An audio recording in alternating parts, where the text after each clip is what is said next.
تمام تعریفیں اللہ تعالیٰ جل مجدہ الکریم کے لیے، درود و سلام نبی کرم نور مجسم شفیع معظم احمد مجتبیٰ جناب حضرت محمد مصطفیٰ صلی اللہ تعالیٰ علیہ وسلم کی ذات والا صفات کے لیے حمد و صلوات کے بعد، عزیز دوستوں، بزرگوں اور بھائیوں، انسان کھائے پیے سوئے جاگے تو اس کے جسم کی ضروریات پوری ہوتی ہیں، لیکن جب وہ اللہ کا ذکر کرتا ہے، نماز پڑھتا ہے، دعا مانگتا ہے، استغفار پڑھتا ہے، درود و سلام کی قدریں پیش کرتا ہے، تو پھر اس کی روحانی ضروریات پوری ہوتی ہیں۔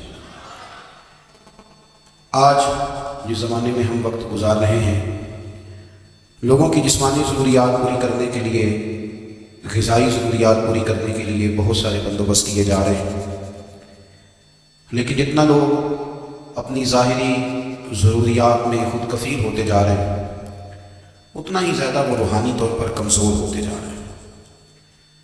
گھنٹوں بیٹھ کر گپ شپ کرنے والے لوگوں کے لیے تھوڑی دیر بھی ذکر الہی کرنا مشکل ہو جاتا ہے۔ لمبی چوڑی باتیں کرنے والے، لمبے چوڑے دلائل دینے والے لوگ اور سمجھدار لوگ اور سیانے لوگ عبادت کے معاملے میں سستی کرتے ہیں، عمل کے مسئلے میں کمزور ہو جاتے ہیں۔ تسبیحات کرنا، وظائف پڑھنا، درود و سلام پڑھنا، کم بولنا، سچی بات کرنا، صبر سے رہنا، شکر کو اپنانا، قناعت اختیار کرنا، حسد، بغض، عداوت سے بچنا، یہ لوگوں کے لیے مشکل ہو جاتا ہے۔ پھر اس کا نقصان یہ ہے کہ معاشرہ ایک عجیب سی بے سکونی اور بے قراری کا شکار ہے۔ جیب میں بہت زیادہ پیسے رکھنے والا، خوش شکل نظر آنے والا، پیٹ بھر کے روٹی کھانے والا شخص بھی ڈھونڈتا پھرتا ہے کہ آخر میں پریشان ہوں کیوں۔ آپ انسانیت کی تاریخ پڑھیں گے تو آپ کو معلوم ہوگا کہ انسان نے کبھی پتھر کی پوجا کی، کبھی معاذ اللہ چاند سورج کی، درختوں کی، بتوں کی پوجا کی۔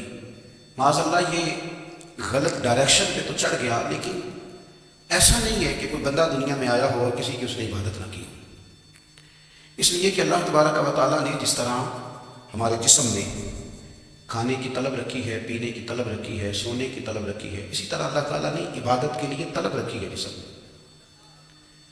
یہ تو ہوا کہ انسان گمراہ ہو گیا، غلط رستوں پہ چل نکلا، اس نے جھوٹے معبودوں کی طرف معاذ اللہ توجہ کر لی، لیکن وہ کسی نہ کسی کے سامنے جھکتا رہا، کیونکہ اس کے وجود میں طلب تھی، شوق تھا اسے کہ وہ عبادت کرے۔ اللہ تبارک و تعالیٰ جب مسلمان کو توفیق دے اور اللہ کی بارگاہ کی جانب وہ رجوع کرے، تو پھر اس کا رویہ یہ ہونا چاہیے کہ اس کی توجہ ہو اللہ کی جانب۔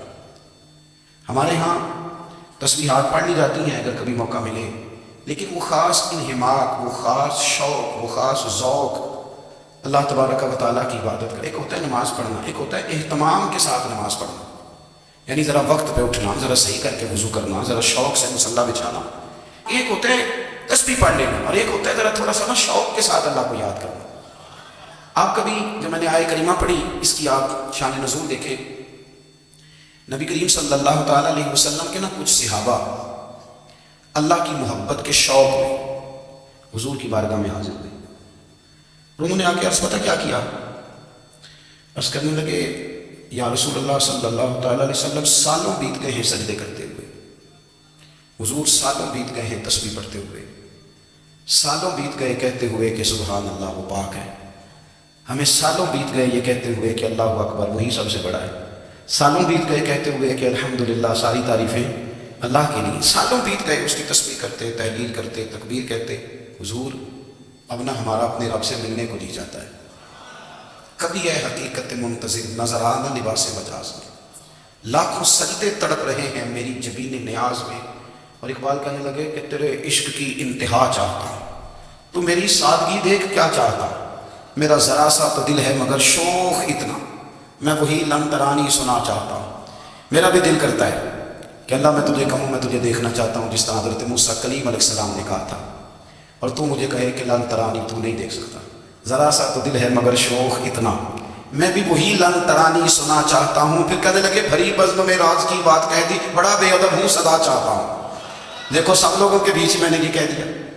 میرے عزیز، صحابہ نا شوق میں، کتنے سارے لوگ ہیں آپ، کتنی ماشاءاللہ بڑی تعداد میں آپ آئے، ہم بھی کبھی اس شوق میں گئے ہیں کہ ہمارے رب کو دیکھنے کو دل چاہتا ہے، ہمارا جی چاہے وہ کبھی ہمیں ملے، ہم کبھی اس کی زیارت کریں، اس کی بارگاہ کرم میں ہم حاضر ہوں۔ صحابہ نے عرض کیا یا رسول اللہ صلی اللہ علیہ وسلم ہمارا رب کہاں ہے؟ ہمارا نا اپنے رب کو دیکھنے کو جی چاہتا ہے۔ جب صحابہ نے یہ عرض کیا تو اللہ نے قرآن مجید نازل کیا، فرمایا وَإِذَا سَأَلَكَ عِبَادِي عَنِّي فَإِنِّي قَرِيبٌ، محبوب جب میرے بندے آپ کی بارگاہ میں آ کے میرے بارے میں پوچھیں نا تو ان سے کہہ دینا میں ان کے قریب ہی ہوں۔ دلیل کیا ہے؟ اِذَا دَعَانِ، یہ جب بھی مجھ سے دعا مانگیں گے میں ان کی دعاؤں کو قبول فرماؤں گا، میں ان کے قریب ہوں، یہ جب بھی دعا مانگیں گے نا میں قبول کروں گا، میں ان کے قریب ہوں۔ اللہ تبارک و تعالیٰ کے بندے اللہ سے محبت کرتے، اللہ کی بارگاہ میں جھکتے، اس کو اپنے دکھ سناتے، اس کے پیارے محبوب صلی اللہ تعالیٰ علیہ وسلم کا وسیلہ لے کے اس کے حضور حاضر ہو جاتے، پیشانیاں سجدوں سے روشن ہوتی۔ ہم نا ہر چیز کے لیے وقت نکالتے ہیں، ہر چیز کے لیے، لیکن عبادت کے لیے وقت نہیں نکالتے۔ ہر شے آباد ہے، ہر شے، ہماری فیس بک بھی آباد ہے، واٹس ایپ بھی آباد ہے، ہمارے ٹویٹر بھی آباد ہیں، ہماری ہر چیز آباد ہے، سب سے کم آباد ہمارا مصلی رہ گیا ہے، سب سے کم۔ وہ لوگ اب ڈھونڈنے سے ملتے ہیں جن کی بغل میں مصلی ہوتا تھا۔ میرے بھائی آپ کتنا کو دنیا کے پیچھے بھاگو گے تھکا دے گے، کتنا دولت کے پیچھے بھاگو گے تھکا دے۔ آپ جب اپنی زندگی میں جمع تفریق کرو گے نا تو مرتے وقت احساس ہوگا کہ سارا کچھ تو لوگوں کے لیے کیا، اپنے لیے تو کر ہی کچھ نہیں سکے۔ اور ہم عبادت کے معاملے میں بہانے بازی بھی کرتے ہیں، ہم کہتے ہیں اوہ رزق کمانا بھی تو عبادت ہی ہے نا، میں حلال روزی کے لیے جا رہا ہوں، یہ بھی تو عبادت ہے۔ میری طرح کے لوگ کہہ دیتے ہیں کہ میں سویرے اٹھ کے مدرسے میں کچھ اسباق دیکھتا ہوں تو یہ بھی تو عبادت ہے، میں بیان کرنے کے لیے مطالعہ کرتا ہوں تو یہ بھی تو عبادت ہے نا، اتنے لمبے سفر کر کے ملک میں دنیا میں گھومتا ہوں تو یہ بھی تو میں عبادت ہی کر رہا ہوں۔ اب اسپیشل نفلوں کے لیے وقت کس طرح نکلے، اسپیشل کر کے تسبیح میں کیسے چلاؤں، میں سارا کچھ ہم بہانے بنا لیتے ہیں نا۔ میرا سوال یہ ہے کہ یہ ساری باتیں صحابہ کو، نبی کریم کو، دیگر لوگوں کو بھی تو پتہ تھی نا، لیکن آپ غور تو کریں 23 سال حضور کو وقت ملا، مختصر وقت ظاہراً تبلیغ کرنے کے لیے، پوری دنیا میں دین بھی پھیلانا ہے۔ گھر میں 11 ازواج ہیں، 4 بیٹیاں ہیں، ان کی اولادیں، سارے کام کاج بھی دیکھنے ہیں، لیکن سیدہ طیبہ طاہرہ حضرت عائشہ صدیقہ رضی اللہ تعالیٰ عنہ فرماتی ہیں سارا دن تبلیغ کرتے، ہر غلام کے دکھ سنتے، گھر میں آتے تو اپنے گھر والوں کا خیال کرتے، کام میں ہمارا ہاتھ بٹاتے۔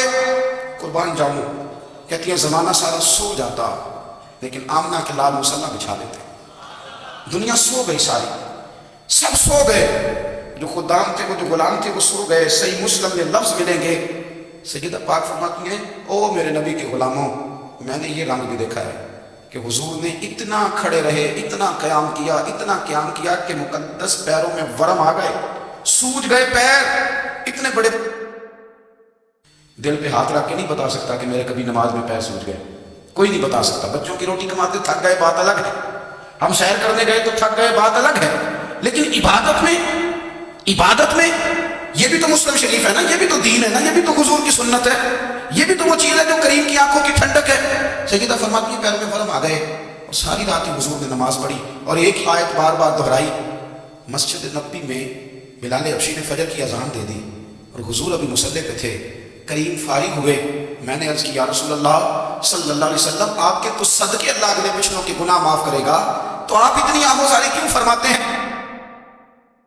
آپ تو شفیع ہیں، آپ تو انبیاء کے امام ہیں۔ تو حضور نے فرمایا عائشہ تم نے گنوایا ہے نا میرے اللہ کی مجھ پر کتنی رحمت ہے، افلا اکون عبدا شکورا، فرمایا اگر اس نے اتنی نعمتیں دی ہیں تو کیا میں اس کا شکر گزار بندہ نہ بنوں، میں شکر گزار بندہ نہ بنوں اس کا؟ پھر اگر اتنی نعمتیں اس نے دی ہیں، مجھے اتنا نوازا ہے، تو پھر میں اس کے سامنے سجدے نہ کروں؟ او میرے بھائی، بڑے قابل فخر لوگ ہیں ہم کہ ہم نبی پاک کے غلام ہیں، ہم قابل فخر ہیں کہ نبی کریم کے غلام ہیں۔ کیا کبھی اس غلامی کے شکرانے میں بھی 2 نفل پڑھے کہ یا اللہ تیرا شکر ہے تو نے ہمیں حضور کا غلام بنایا؟ یاد رکھیں کہ اپنی روحانی زندگی کو آباد کریں، استغفار پڑھیں، تسبیحات کریں۔ حضرت عبداللہ ابن عمر رضی اللہ تعالیٰ عنہ حضرت عمر کے صاحبزادے، مکہ مکرمہ میں ان کی قبر ہے، میں نے جب انہیں پڑھا تو مجھے ان سے بڑا پیار ہو گیا، لیکن آپ کو پتہ ہے وہاں جا کے کسی شخص کا مزار تلاش کرنا یا پوچھنا ایک مشکل کام ہوتا ہے۔ تو ایک دفعہ میں مکہ شریف میں حاضر تھا، تو ایک گاڑی والا ڈرائیور مجھے کہنے لگا کہ مولانا میں آپ کو جانتا ہوں، مجھے آپ سے محبت ہے، ایک بات بتاؤں آپ کو؟ میں نے کہا بتاؤ۔ کہنے لگے حضرت عبداللہ ابن عمر کی قبر دیکھ لی ہے؟ میں نے کہا یہ تو نہیں کہہ رہا، یہ کسی نے بندوبست کرایا ہے، یہ اللہ نے تیرے دل میں بات ڈالی ہے، یہ ہو گیا تو لے چل مجھے۔ حضرت عبداللہ ابن عمر کو نبی پاک نے فرمایا تھا راجل صالح، یہ نیک بندہ ہے، یہ متقی آدمی۔ حضرت عبداللہ ابن عمر رضی اللہ تعالیٰ عنہ سیدنا فاروق اعظم رضی اللہ تعالیٰ عنہ کے صاحبزادے ہیں، اور ان کی ہمشیرہ سیدہ حفصہ رضی اللہ تعالیٰ عنہ حضور کی زوجہ محترمہ۔ ایک دن اپنی ہمشیرہ سے کہنے لگے کہ نبی کریم صلی اللہ تعالیٰ علیہ وسلم گھر میں آئے نا، اور اگر حضور غم امت میں پریشان نہ ہوں، طبیعت کو حشاش بشاش دیکھو، تو ذرا پوچھنا تو صحیح حضور کا میرے بارے میں کیا خیال ہے، پوچھنا تو صحیح کہ کریم کی بارگاہ میں میرا کیا مقام ہے، میرے بارے میں حضور کیا فرماتے ہیں۔ اب بہن کو کام بتائے اور بتائے بھی بھائی، اور پھر بہن وہ کام نہ کرے، یہ تاریخ میں ہوتا نہیں۔ حضرت عمر فاروق رضی اللہ تعالیٰ عنہ کی صاحبزادی ام المومنین رضی اللہ تعالیٰ عنہ فرماتی ہیں کہ میں تو بس منتظر تھی، انہوں نے تو کہا تھا نا کہ اگر تم حشاش بشاش دیکھو تو بات کرنا، لیکن حضور تشریف لائے، میری باری تھی، میرے گھر تشریف لائے، کھانا پیش کیا تو فوراً میں نے عرض کی حضور ایک بات پوچھنی تھی۔ تو حضور نے فرمایا پوچھیے۔ میں نے عرض کی حضور میرے بھائی عبداللہ ابن عمر کے بارے میں آپ کا کیا خیال ہے؟ نوجوانوں میری بات پہ غور کرنا، میرے بھائی کے بارے میں آپ کا کیا خیال ہے؟ تو نبی کریم صلی اللہ تعالیٰ علیہ وآلہ وسلم نے میری طرف دیکھا، اور پھر حضور زیر لب تھوڑا مسکرائے، اور بریلی کے امام کہتے ہیں کہ حضور مسکرا دیتے تھے نا تو جو بڑا دکھی ہوتا تھا وہ بھی ہنس پڑتا تھا۔ اب سوال پیدا ہوتا تھا کہ پھر تو اس مسکراہٹ کے لیے انتظار کرنا پڑتا ہوگا کئی مہینے کہ حضور مسکرائیں تو رونے والے ہنسیں، تو اعلیٰ حضرت فرماتے ہیں نہیں، انتظار نہیں کرنا پڑتا، یہ مسکراتے رہنا تو حضور کی عادت ہے۔ جس کی تسکین سے روتے ہوئے ہنس پڑے اس تبسم کی عادت پہ لاکھوں سلام۔ یہ تو عادت ہے حضور کی مسکراتے رہنا، اس کے لیے انتظار نہیں کرنا پڑتا۔ بھائیو آپ خیال رکھیں گے، غور کریں گے۔ حضرت عبداللہ ابن عمر رضی اللہ تعالیٰ عنہ کے بارے میں پوچھا تو سیدہ فرماتی ہیں کہ نبی کریم صلی اللہ تعالیٰ علیہ وسلم نے زیر لب مسکرائے اور فرمائے حفصہ تیرا بھائی ہے تو اچھا، لیکن میں نے سنا ہے کہ عشاء کی نماز پڑھتا ہے تو فجر تک سویا ہی رہتا ہے۔ او نوجوانوں، 10 بجے تک سونے کی بات نہیں ہوئی، 9 بجے تک سونے کی بات نہیں ہوئی، 11 بجے اٹھنے کی بات نہیں۔ حضور فرمانے لگے میں نے سنا ہے کہ عشاء کی نماز پڑھ کے سو جاتا ہے اور فجر تک سویا ہی رہتا ہے، اسے چاہیے کہ تہجد کے وقت اٹھا کرے، اللہ کی بارگاہ میں حاضر ہوا کرے، آہوزاری کرے، سجدے کرے، عبادت کرے، اٹھتا ہے اور فجر میں جا کے اٹھتا ہے۔ حضرت جناب حفصہ رضی اللہ تعالیٰ عنہ کہتی ہے میں نے جناب عبداللہ ابن عمر کو پیغام دیا اور میں نے کہا میرے جوان بھائی سن۔ نبی پاک نے فرمایا ہے تو اچھا پر تہجد میں نہیں اٹھتا، نفل نہیں پڑھتا۔ او میری ملت کے جوانوں، مزہ نہیں آ جاتا جب ساری دنیا سوئی ہو، ساری دنیا، اور بستر بھی گرم ہو اور نیند بھی پورا غلبہ کر رہی ہو، اور اچانک گھنٹی بجے دماغ میں، آنکھ کھلے، گھڑی پہ نظر پڑے، 3:30 4 بجے کا پیغام گھڑی بتائے، اور کوئی چڑھتی جوانی والا اٹھ کے وضو کرے، اور جب وہ مصلی کھول کے بچھائے تو مدینے والے محبوب کہتے ہیں کہ ہر نماز پہ رب ثواب دیتا ہے، اور جو اٹھ کے تہجد کی نماز پڑھے اسے دیکھ کے تو رب مسکراتا ہے، جو اس کی شان کے لائق ہے، جو اس کی شان کے لائق، وہ مسکراتا ہے، خوش ہوتا ہے کہ میرا بندہ تہجد میں اٹھ گیا، وہ مسکراتا ہے۔ کاش ہماری صبح کبھی اپنے مالک کے نام ہو جائیں، کاش کہ صبح حضرت ابو الحسن رحمۃ اللہ تعالیٰ علیہ حضرت معاذ بن جبل رضی اللہ تعالیٰ عنہ کے پاس بیٹھا کرتے تھے، فرماتے ہیں ان سے جو پیار بڑھا تو پھر میرا مصلی سے بھی بڑھ گیا۔ تابعین فرماتے ہیں صحابی رسول سے محبت ہوئی تو ذکر سے بھی ہو گئی، پھر درود شریف سے بھی ہو گئی، محبت ان سے بڑھی تو پھر اللہ نے مسجد کا پیار بھی بڑھا دیا۔ آپ فرماتے ہیں کہ میری ہر وقت طبیعت چاہتی تھی کہ بس اللہ اللہ کرو، بس اللہ اللہ کرو، بس نہ میں تھوڑی جان چھڑاؤں لوگوں سے، 10 منٹ ملے تو میں کچھ 4 نفل پڑھ لوں، میں تھوڑا سا نہ بچوں لوگوں سے، اور مجھے تسبیح ملے تو میں نا کچھ 400-500 دفعہ استغفار پڑھوں، سبحان اللہ الحمدللہ اللہ اکبر لا حول ولا قوت الا باللہ، میں نا تسبیحات پڑھوں۔ فرماتے ہیں کہ بچے تھے گھر میں 6-7، غربت تھی، کام ملتا کوئی نہیں تھا، اور میں کام چور نہیں تھا، کام ڈھونڈتا تھا، پر اللہ کی قدرت کے کام نہیں ملتا تھا۔ فرماتے ہیں کہ میں نے ایک دن اپنی اہلیہ سے کہا کہ آج میں پھر جاتا ہوں کام ڈھونڈنے، تو میری بیوی بڑی فرما بردار تھی، پر اس دن نا غربت کے ہاتھوں تنگ آ کے کہنے لگی آج نانا کوئی تو چیز لے کے آیا، تو مجھ سے بچوں کی بھوک نہیں دیکھی جاتی، سب روگاں دا روگ محمد جس دا نام غریبی، کنڈ بلا کے لنگ جاندے نہیں دوست یار قریبی، آج نہ کچھ لے کے آیا تو میں بچے لے کے چلی جاؤں گی۔ شیخ فرماتے ہیں کہ میں بڑا پریشان گھر سے نکلا تھا، میں نے صبح سے لے کے زور تک کام ڈھونڈا، کام ملا کوئی نہیں، تو میرے دل میں خیال آیا چلو کام نہیں ملتا تو اللہ اللہ تو کرے گا، چلو بندوں کی مزدوری نہیں ملتی تو رب کریم کی عبادت ہی کرتے ہیں۔ فرماتے ہیں کہ میں نے نا فرات کے پانی سے وضو کیا نہر کے، شدید دھوپ تھی، ساتھ ریت تھی اور ریت تپ رہی تھی، میں نے اپنا رومال وہیں مصلی کے طور پر بچھا لیا، اور فرماتے ہیں کہ زور سے لے کر عصر تک نماز پڑھی، دھوپ بھی پورے زور پہ پر میرے سجدے کا ذوق بھی پورے زور پہ، فرماتے ہیں سورج بھی چمک رہا ہے اور رب کی عبادت کا ذوق بھی پورے زور پہ، میں سجدہ کروں تو پھر میرا اٹھانے کو جی نہ چاہے۔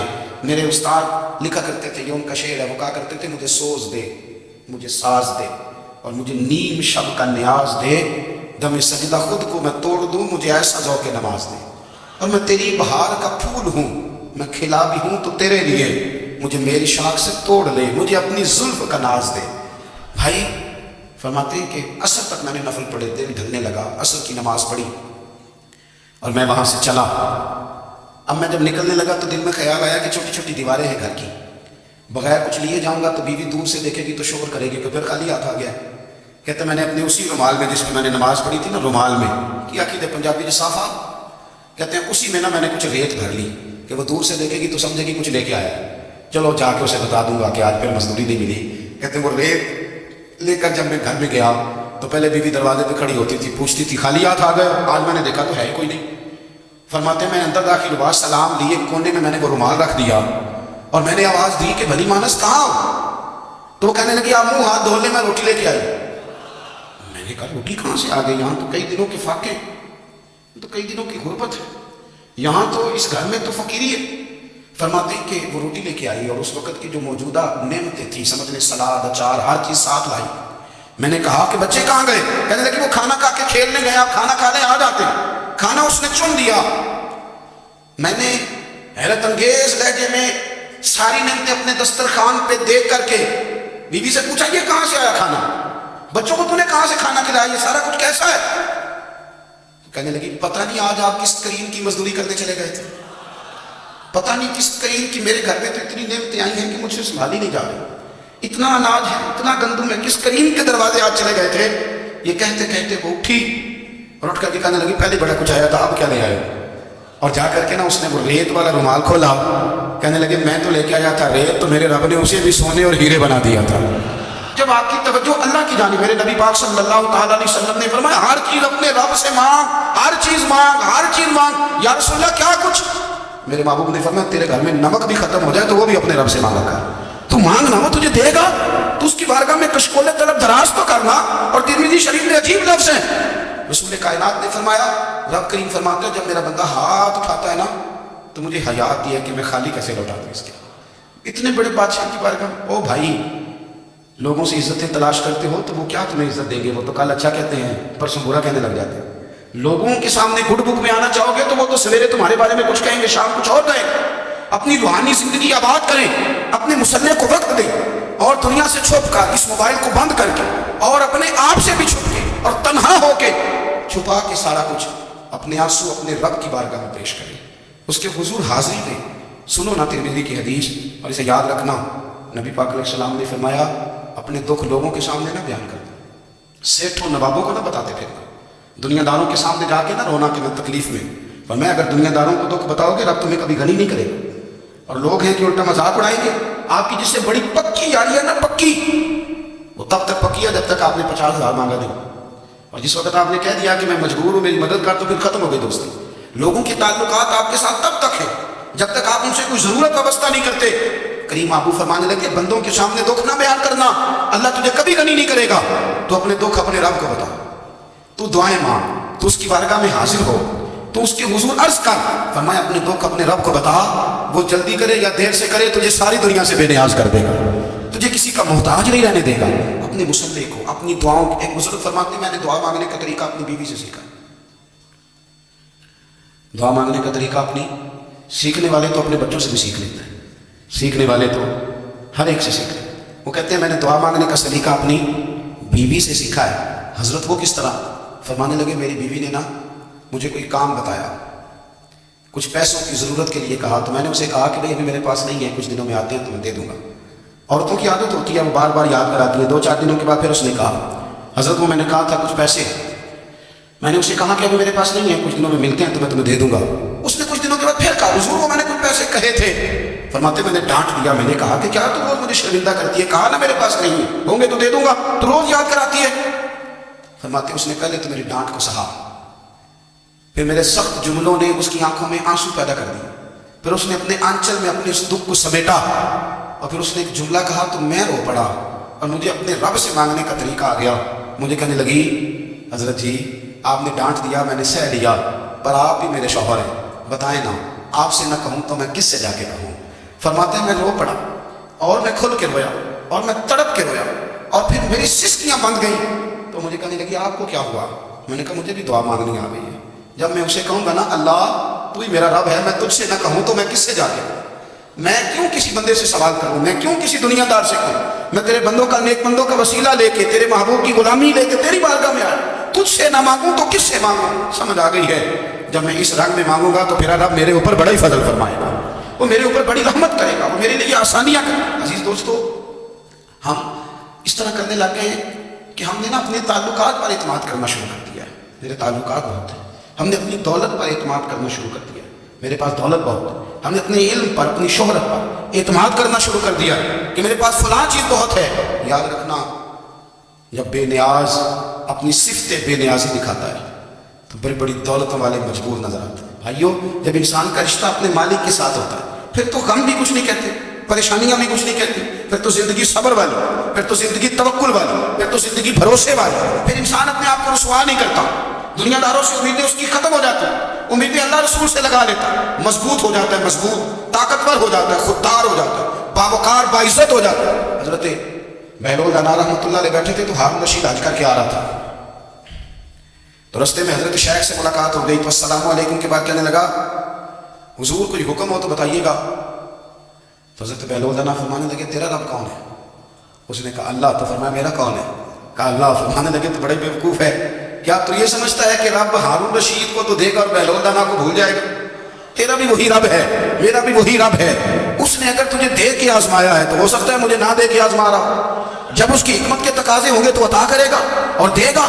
تو جا اپنا کام کر. بھائی اپنی روحانی زندگی, اپنی عبادات, اپنے وسائل, اپنے روزمرہ کے معاملات, اپنی دعائیں, اپنا استغفار. دیکھو مشکل کام تو نہیں, 2 رکوع ہیں سورہ واقعہ کی اگر رات کو پڑھ لی جائے تو. میں کس طرح یہ بات بیان کروں کہ تعویذ بانٹنا آسان ہے اور وظیفہ بتانا مشکل ہے. سارا دن تعویذ بانٹیں تو لوگ لینے کو تیار ہیں, اور اگر آپ وظیفہ بتائیں تو کہتے ہیں تو مشکل کام ہے. او خدا کے بندے, اگر آپ کا تعلق قرآن پاک کے ساتھ مضبوط ہو, قرآن پاک کے ساتھ اگر آپ کا رشتہ ہو, لوگ سفارشیں ڈھونڈتے ہیں نا دنیا میں کوئی تعلق مل جائے تو میرا کام ہو جائے. دنیا میں اتنا مشکل معاملہ ہے, آخرت میں مجھے بتائیے گا کتنا مشکل معاملہ ہوگا. میرے نبی پاک صلی اللہ تعالیٰ علیہ وسلم نے فرمایا جو لوگ سورہ ملک پڑھا کرتے تھے نا, سورہ ملک, یہ سورت ملک قیامت میں ان کی سفارش کرے گی اور اس طرح کرے گی کہ کہے گی اے اللہ یہاں اس بندے کو جنت میں داخل کر دے یا مجھے قرآن پاک سے علیحدہ کر.